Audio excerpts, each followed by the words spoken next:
Throughout history, empires rise and fall, their names echoing through the centuries before fading into silence.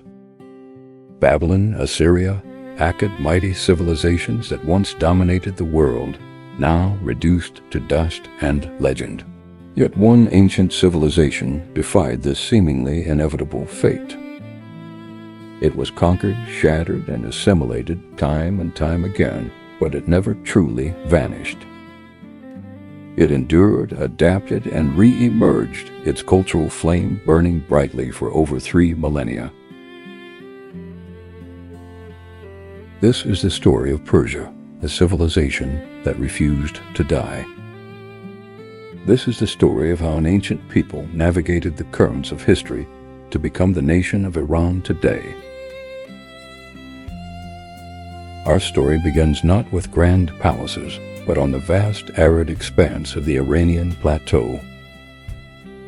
Around 1200 BC, nomadic tribes speaking Iranian languages began to settle these lands. For centuries, they lived in the shadow of more powerful neighbors, particularly the mighty Assyrian Empire to the west. But among these tribes, one group, the Medes, began to coalesce. They forged a powerful confederation, uniting the disparate Iranian peoples under a single banner. In 612 BC, in alliance with the Babylonians, the Medes achieved the unthinkable. They sacked the Assyrian capital of Nineveh, shattering the empire that had terrorized the Near East for centuries. The Medes established the first Iranian empire, laying the foundation for what was to come. But their dominance would be short-lived, eclipsed by a sister kingdom to the south, a people who would carry the name of Persia into legend. In 559 BC, a vassal king named Cyrus of the Achaemenid clan from the region of Persia rose in rebellion against his Median overlords. This was Cyrus the Great. His victory was not one of bloody conquest, but of unification. He merged the Medes and Persians into a single formidable force. What followed was a whirlwind of conquest that the ancient world had never seen. Cyrus swept through Lydia, Babylon, and beyond, forging an empire that stretched from the Aegean Sea to the Indus River. But it was his method of rule that was truly revolutionary. Unlike the brutal Assyrians, Cyrus was a liberator. He respected local customs and religions, famously freeing the Jewish people from their Babylonian captivity and allowing them to return to Jerusalem. He established the world's first charter of human rights, the Cyrus Cylinder, which espoused principles of freedom and tolerance. This Achaemenid Empire was the first true superpower.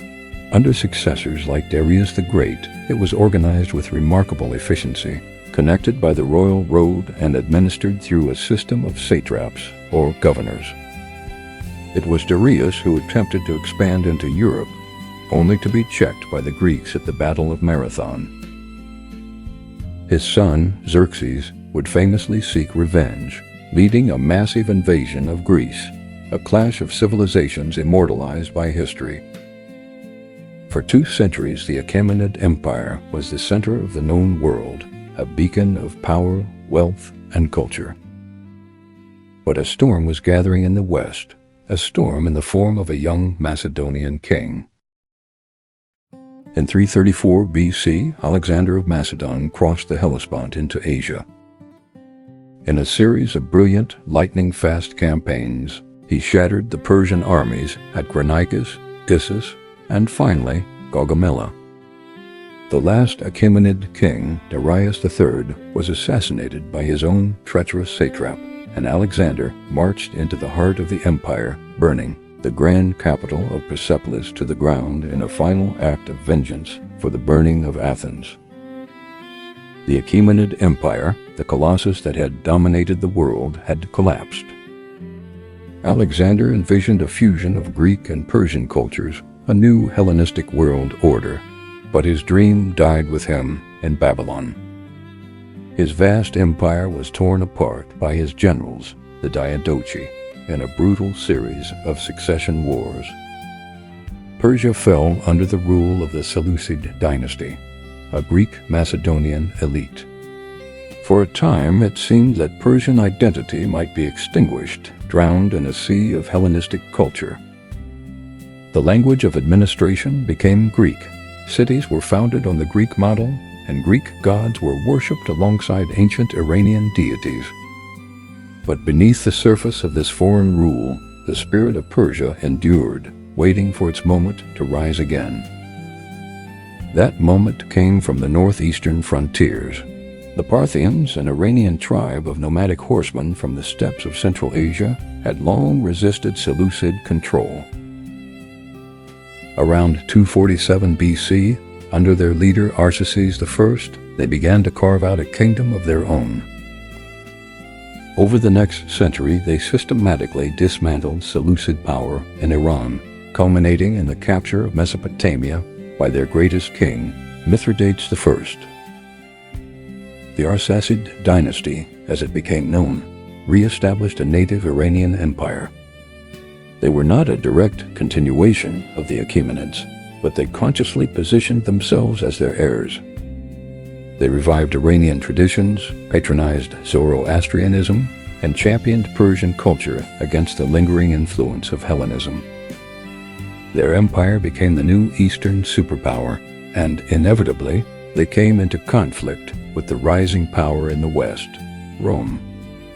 For nearly 3 centuries, the Parthians and Romans were locked in a titanic struggle for control of the Near East. The Parthians were masters of mobile warfare, their cataphracts heavily armored cavalry and horse archers proving a deadly combination. In 53 BC, at the Battle of Carrhae, they inflicted one of the most humiliating defeats in Roman history, annihilating an army led by the triumvir Crassus. While Rome would win its share of victories, it could never conquer Parthia. The Parthians stood as a bulwark, ensuring that Persia remained free from Roman domination, preserving its unique cultural and political identity. By the early 3rd century AD, the Parthian Arsacid dynasty was weakened by internal strife and incessant wars with Rome. Once again, a new power rose from the Persian heartland of Persis. In 224 AD, Ardashir I, a local ruler who claimed descent from a legendary hero named Sasan, overthrew the last Parthian king. He established the Sasanian Empire, the second great Persian empire of antiquity. The Sasanians were far more centralized and aggressive than their Parthian predecessors. They saw themselves as the direct restorers of the Achaemenid legacy, a glorious revival of pure Iranian power.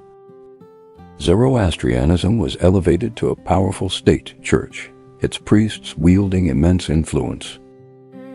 The rivalry with Rome intensified, evolving into a contest with the new Eastern Roman, or Byzantine, Empire.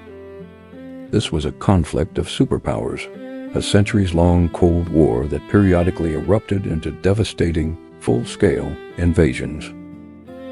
Kings like Shapur I captured a Roman emperor, Valerian, in battle, an unprecedented humiliation for Rome. Under Khosrow I, known as Anushirvan the Just, the Sasanian Empire reached its zenith, a golden age of art, science, and philosophy. But this epic rivalry would reach a terrifying climax in the early 7th century. The Sasanian king, Khosrow II, launched a massive war of conquest, overrunning the Byzantine Near East, capturing Jerusalem, and even laying siege to Constantinople itself. It seemed as if the Achaemenid dream of conquering the West was finally within reach. But the Byzantine Emperor Heraclius mounted a desperate, brilliant counterattack, driving deep into Persian territory and shattering the Sasanian army. The two exhausted empires, bled white by decades of apocalyptic warfare, were left vulnerable to a new, unforeseen threat emerging from the deserts of Arabia. In the 630s AD, Arab armies, united by the new faith of Islam, swept out of the Arabian Peninsula. They first crushed the Byzantines in the Levant, and then turned their sights on the Sasanian Empire. At the battles of Al-Qadisiyah and Nahavan, the once mighty Sasanian army was annihilated. The last Sasanian king, Yazdegerd III, became a fugitive in his own land, eventually assassinated in 651 AD. The Sasanian Empire, and with it 400 years of imperial Persian rule, came to a sudden and violent end. Persia was incorporated into the expanding Islamic Caliphate. For the first time in nearly 1,000 years, it was ruled by a foreign power that brought not just a new government, but a new religion and a new language. Arabic became the language of administration and high culture. Mass conversion to Islam began, though Zoroastrianism would persist for centuries. It was perhaps the greatest existential threat Persian civilization had ever faced. It would have been easy for Persian identity to dissolve, to be absorbed completely into the vast Arab Islamic world, just as ancient Egypt and Syria had been. But this did not happen. While Persians adopted Islam, they did not adopt an Arab identity. Instead, they began what is known as the Persian intermezzo. They wove their own culture into the fabric of Islam. Persian bureaucrats became indispensable to the running of the caliphate. Persian scholars, scientists, and artists led a golden age of Islamic civilization. Crucially, they preserved their language. Poets like Ferdowsi, in his epic masterpiece the Shahnameh, or Book of Kings, committed the myths, legends, and history of pre-Islamic Iran to writing, ensuring that the soul of Persia would not be forgotten. This cultural resistance ensured that when the caliphate's power began to wane, Persia was ready to re-emerge. The decline of the central caliphate allowed various local Iranian dynasties to rise, but it was not until the 16th century that Persia was fully reunified under a native power. In 1501, a charismatic leader named Ismail proclaimed himself Shah of Iran, founding the Safavid dynasty. The Safavids accomplished two monumental things. First, they re-established a powerful, centralized Persian state, ending nearly 9 centuries of fragmented rule. They fought off the Ottoman Empire to the west and the Uzbeks to the east, securing the borders of modern Iran. Their capital, Isfahan, became one of the most beautiful cities in the world, a testament to a new golden age of Persian art and architecture. Second, and perhaps more consequentially, the Safavids declared Twelver Shi'ism as the state religion. The vast majority of the Islamic world was, and is, Sunni. This decision was a masterstroke of statecraft. It gave Persia a unique identity, distinct from its Sunni Ottoman and Mughal neighbors. It created a national cohesion that transcended mere politics.